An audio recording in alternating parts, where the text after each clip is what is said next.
जय जोहार। छत्तीसगढ़ी प्रमुख प्रादेशिक समाचार के संग मैं मीनल तिवारी। प्रदेश में लोकसभा चुनाव के दूसर चरण में राजनांदगांव, महासमुंद और कांकेर लोकसभा क्षेत्र में आज नामांकन पत्र के जांच करेगीस।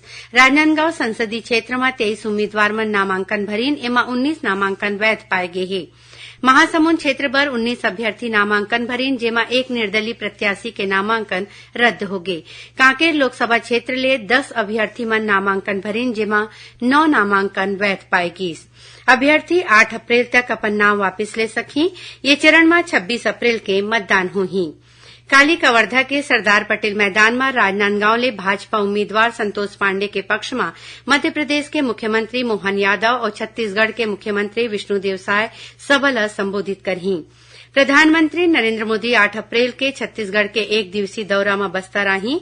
ये दौरान श्री मोदी भानपुरी क्षेत्र के छोटे आमाबाल में राखे गे चुनावी जनसभा ला संबोधित करही।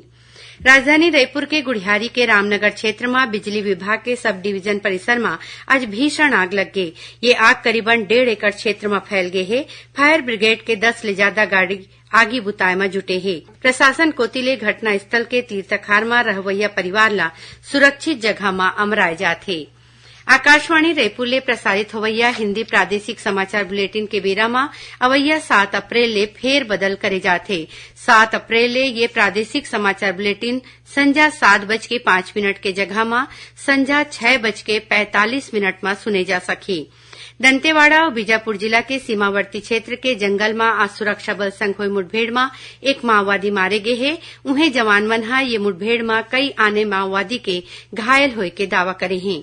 सुकमा जिला में आज एक माओवादी दंपत्ति है पुलिस अधीक्षक किरण चौहान के आगू आत्मसमर्पण कर दीन। एमा एक माओवादी ऊपर 8 लाख रुपया के इनाम घोषित रहीस। और रायपुर के न्यू सर्किट हाउस में काली लोकसभा निर्वाचन और मीडिया के भूमिका विषय ऊपर कार्यशाला के आयोजन करे जाही। ये रहीस अब तक के प्रमुख प्रादेशिक समाचार। जय जोहार।